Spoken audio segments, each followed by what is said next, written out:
दोस्तों आज हमारे साथ जो जुड़ चुके हैं उन्हें कोई भी इंट्रोडक्शन की ज़रूरत नहीं है। नीलेश मिश्रा जी, सबसे पहले आपका बहुत बहुत स्वागत है। सर, हम आपसे सबसे पहले ये जानना चाहेंगे, आज के समय पे एआई की बहुत बात चल रही है, तो आपको क्या लगता है कि एआई किस तरीके से क्रिएटिविटी एक पोएट की या लिरिसिस्ट की या किसी की भी राइटर की कैसे अंडरमाइन कर सकती है या उसको निखार सकती है? क्या कहना चाहेंगे आप इस पर?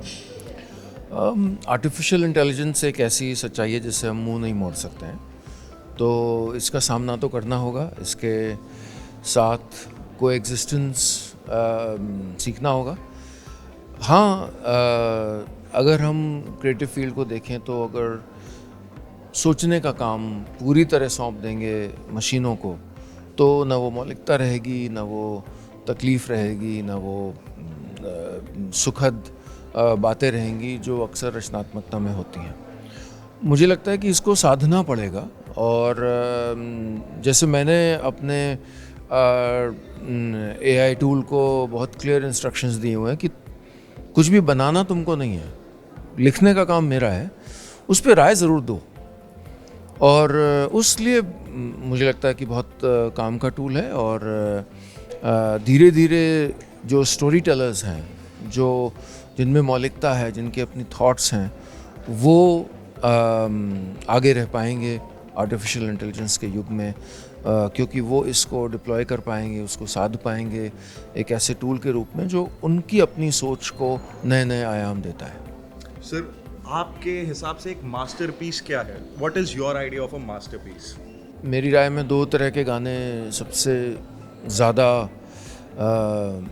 मास्टरपीसेस होते हैं। एक तो वो जिनमें एक भव्यता होती है जिसकी आप अन्यथा कल्पना नहीं कर सकते, पिया तो से नैना लगे रहे, जिसमें अद्भुत सुंदरता होती है। और दूसरे वो जो जिनका दर्जा मेरी राय में बड़ा है कि जो आप जो बात कहना चाहते हैं वो किसी और ने आपसे बहुत ज़्यादा खूबसूरती से कह दी।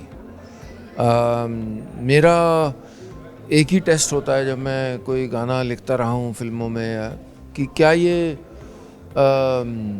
जौनपुर में या सीतापुर में या उडुपी में बाथरूम में नहाते समय कोई व्यक्ति गाएगा? क्योंकि जब बाथरूम में आप नहा रहे होते हैं तो उस समय आपके साथ और कोई नहीं है, आप अपने आप से बात कर रहे हैं, आप किसी को इम्प्रेस नहीं कर रहे हैं। और वो जो आपके थॉट्स आते हैं वो वही आप कहना चाहते हैं, और उस समय जिन गानों को आप चुनते हैं वही मास्टरपीसेस हैं जो वो सारी बातें कह गए जो आप हमेशा से कहना चाहते थे। ये शायद आप रियलाइज़ भी नहीं करते थे कि अरे हम भी ऐसा सोचते हैं, और बेहतर तरीके से कह गए। सर, अभी गाने की बात हो रही है तो इसलिए बस एक चीज़ ही और पूछना चाहूँगा। अभी एक गाना है नूरा फतेही का जिसके ऊपर काफ़ी कंट्रोवर्सी चल रही है, इस पर आप क्या कहना चाहेंगे, आपके व्यूज़?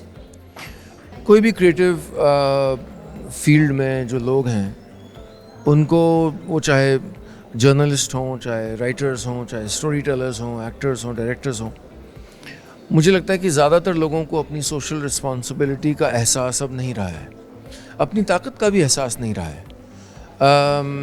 एक पत्रकार जब एक माइक लेके बोलता है कि फ़लाने शहर में एक रेड अलर्ट हो गया है, तो कोई पिता या कोई माँ अपने बच्चे को उसकी बर्थडे पार्टी में दोस्त की नहीं भेजता है। ये ताकत है आपकी। जब कोई लिरिसिस्ट कोई गंदे गाने लिखता है तो किसी चौराहे पर किसी गर्ल्स कॉलेज के सामने खड़े होके लड़के उसी गाने को सिर्फ गाना गाने के नाम पे या फ्रीडम ऑफ एक्सप्रेशन के नाम पे गाते हैं, जबकि वो उनको परेशान कर रहे होते हैं, सेक्सुअल हरासमेंट कर रहे होते हैं। तो मुझे लगता है कि इसके खिलाफ लगातार बोलने की ज़रूरत है कि फ्रीडम ऑफ एक्सप्रेशन एक बहाना नहीं हो सकता है बदतमीज़ी करने का। कुछ लक्ष्मण रेखाएं हैं जो पार नहीं हो सकती हैं। इससे पहले भी अभी समय रैना वाला एपिसोड हुआ था जिसमें रणवीर अलाहाबादिया ने, ये अक्षम्य अनथिंकेबल बातें हैं। निस्संदेह फ्रीडम ऑफ स्पीच में आप ये सोच सकते हैं कि चलो एक उसकी बॉर्डर लाइन क्या है, कहाँ पर ये ख़त्म होता है कि जो कहा जा सकता है और जो नहीं कहा जा सकता, और कहाँ वो शुरू होता है जो नहीं कहा जा सकता। लेकिन उस बॉर्डर लाइन अलग होती है कि चलो ये मैं बोल सकता हूँ, या आप बोले नहीं आप ये नहीं बोल सकते। लेकिन कुछ बातें हैं जिस पे हम सब शायद सहमत होंगे कि वो बिल्कुल नहीं कही जाती, वो कही नहीं जा सकती हैं। They are unfit for public discourse, जो उस समय रहना वाले एपिसोड में हुआ, जो इस गाने में हुआ। ये आप सोचिए कि आप कल्पना कर सकते थे कि आज से 2 साल, 3 साल, 5 साल पहले कि कोई भी पब्लिक आर्टिस्ट पब्लिक फोरम में ऐसी बातें कर सकता था? तो हमको ब्रॉडकास्टर्स को, सेंसर बोर्ड को, मतलब क्या कर रहा है सेंसर बोर्ड? अकाउंटेबिलिटी एक बहुत हाँ, एक स्ट्रॉन्ग स्टैंड लेना होगा। This is not acceptable, this is just not, क्योंकि ये कहाँ रुकेगा फिर? अभी तो ये गाना आ गया है, अगले में वो सोचेगा कि इससे ज़्यादा क्या लिखूँ मैं, इससे ज़्यादा मैं बदतमीज़ी कैसे करूं ताकि मैं वायरलिटी मुझे मिले। कोई सीमा तय नहीं रहती है वायरल होने के लिए। एक लास्ट चीज़ सर, मैंने आपको बहुत सुना है रेडियो पे, और मैं जानता हूँ हम सभी दर्शकों ने आपको बहुत सुना है। हाउ डू यू थिंक आप कैसे इवॉल्व हुए आने वाले समय में, अपने आप को ढाला, और आगे का क्या है सर? मैं बहुत लालची हूँ नए काम करने के लिए, और ख़ासकर वो सारे काम करने के लिए जो मुझे अन्यथा आते नहीं होता है। मैंने रेडियो पे कहानियाँ सुनाना जब शुरू किया, उससे पहले मैं कभी माइक पे नहीं गया था, उससे पहले मैंने कभी कहानी नहीं लिखी थी। उसके बाद मैंने गांव कनेक्शन की शुरुआत की, और फिर उसके बाद किताबें, फिल्म वगैरह वगैरह। लेकिन कोशिश ये की है कि हर काम में एक स्टोरी टेलिंग रहे। लोग मुझसे पूछते हैं कि आप इतने सारे काम कैसे कर लेते हैं, और मैं कहता हूँ कि मैं असल में एक ही काम करता हूँ। मैं अलग अलग तरीके से कहानियाँ सुनाने का काम करता हूँ। मैं अगर गीत भी फिल्मों में लिखे तो कोशिश की कि उसमें एक कहानीपन हो, उसमें विजुअल राइटिंग हो, उसमें ऐसे बिंब हों जो आप देख सकें, उसमें साफ़ सुथरा लेखन हो। ये बहुत महत्वपूर्ण है मेरे लिए कि मैं जो भी करता हूँ उसमें एक डिसेंसी हो। डिसेंसी इस समय भारत में और दुनिया में भी शायद इंसेंटिवाइज नहीं है। इनडिसेंट कंटेंट बहुत ज़्यादा मशहूर हो जाता है, तुरंत हो जाता है। तो डिसेंट काम करते हुए मुख्य धारा में रह पाना, ये बहुत मुश्किल काम है और अकेलेपन भरा काम है। बखूबी करा है सर, ये चीज़ बोलना चाहूँगा मैं, बहुत ही बखूबी रहा है। तो ये बहुत अकेलेपन का, तपस्या का काम है, क्योंकि आपको नहीं मिलेगी वायरलिटी, आपको नहीं तुरंत फेम मिलेगी, लेकिन आप उससे हिल नहीं सकते हैं। क्योंकि एक मैंने अभी अखबार में 2-3 दिन पहले आर्टिकल लिखा था, मैंने उसमें यही बोला कि 2-3 साल पहले एक बहुत बड़े OTT शो में मुझको एज एन एक्टर उन्होंने आग्रह किया था कि मैं करूं। जो टॉप 3 रोल्स थे उसमें था एक पॉलिटिकल ड्रामा था, जो अब इस समय सबसे बड़े शोज़ में है OTT के। और मैंने कहा कि यार मेरी एक ही शर्त है, मैं गाली नहीं दूंगा। तो उन्होंने कहा नहीं, कैरेक्टर तो बड़ा पढ़ा लिखा है, वो ऐसा नहीं। और फिर हम गए, वर्कशॉप हुई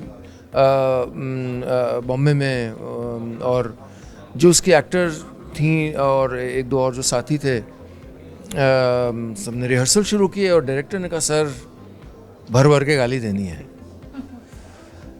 और उस शाम मैंने फिर कास्टिंग डायरेक्टर को फ़ोन किया, मुकेश छाबड़ा को फ़ोन किया। मैंने कहा कि I am the wrong person in this show. मैंने वो छोड़ दिया। और तो डिसेंसी का हाथ हम नहीं छोड़ सकते। हम गानों में बदतमीज़ी नहीं कर सकते जो महिलाओं के ख़िलाफ़ इस्तेमाल हो, उनको छेड़ने के लिए इस्तेमाल हो। बहुत सी स्टडीज़ हुई हैं साइंटिस्ट की वेस्ट में कि जो बैड लिरिक्स होते हैं उससे अर्ली सेक्स टीनेजर्स में इसको इनकरेजमेंट मिलता है। ये साइंटिफिक स्टडीज़ है, ये सिर्फ नैतिकता की बात नहीं है, ये बात है कि हम क्या असर कर रहे हैं। आज बादशाह और हनी सिंह और ऐसे दर्जनों और जो लोग हैं, क्या उनको कभी नहीं लगता होगा कि उनके अपने बच्चे, उनका परिवार, उनके पड़ोस के लोग, मतलब मेरा सबसे बड़ा प्रिज्म है कि मैं जो करता हूँ, मेरी बेटी जो अब 10 साल की है, क्या वो कंटेंट देख सकती है, क्या वो कंज्यूम कर सकती है? हाँ, मैं अडल्ट कंटेंट के खिलाफ नहीं हूँ, लेकिन अडल्ट कंटेंट अडल्ट्स के सामने सिर्फ रहे और चार दीवारी के अंदर रहे। खैर, आपने मेरे बारे में पूछा था, तो मैं अभी तक तो रेडियो पर एक सिलसिला रहा है। अब मैं अपने प्लेटफॉर्म, अपने वेबसाइट और ऐप पे नया सीज़न शुरू करने जा रहा हूँ कहानियों का। गांव कनेक्शन के ज़रिए हम लोग देश भर से गांव से जुड़ी कहानियाँ ला रहे हैं। और एक बहुत एक्साइटिंग है कि हमने एक फिल्म्स का वर्टिकल बनाया है जिसका नाम है स्लो मोशन पिक्चर्स, जिसमें हमने 2 फिल्में बनाई हैं और जिसका बल्ला होता है वो कप्तान भी बनता है, आप जो जानते ही हैं। तो उसमें दोनों में मैंने अभिनय भी किया है। पहली फिल्म का नाम है कूद, जो 40 मिनट की है, और दूसरी का नाम है द लास्ट बैट्समैन। और हम आगे और लगातार फिल्में बनाना चाहते हैं। उसकी बहुत सिंपल सोच है कि बम्बई में प्रोजेक्ट्स सोचे जाते हैं और वो हार्टलैंड में, छोटे शहरों में एग्जीक्यूट किए जाते हैं। हम हार्टलैंड से बनाएंगे कंटेंट, उसमें बेशक बम्बई के आर्टिस्ट को कोलैबोरेट करेंगे, लेकिन वो प्रोजेक्ट्स कंसीव होंगे लखनऊ में, बिहार में, राजस्थान में वगैरह। शुरुआत। हाँ, तो वो हम कर रहे हैं और वो फिल्में बहुत जल्द आनी शुरू होंगी। उसमें गाने भी हैं, वो फीचर फिल्म की तरह सोची गई हैं। उसमें वो सब है जो मैंने मुंबई में या बॉलीवुड में किया हुआ है, वो सारी नॉलेज और इंसाइट्स लेके, तो एक नई यात्रा है। पूरी उम्मीद है हमें, जैसे दर्शकों को आपकी आवाज़ और आपके शोज़ पसंद आते हैं वैसे ही आपकी पिक्चरें भी पसंद आएंगी। बहुत बहुत बहुत शुक्रिया सर अपना समय देने के लिए हम लोगों को। Thank you sir.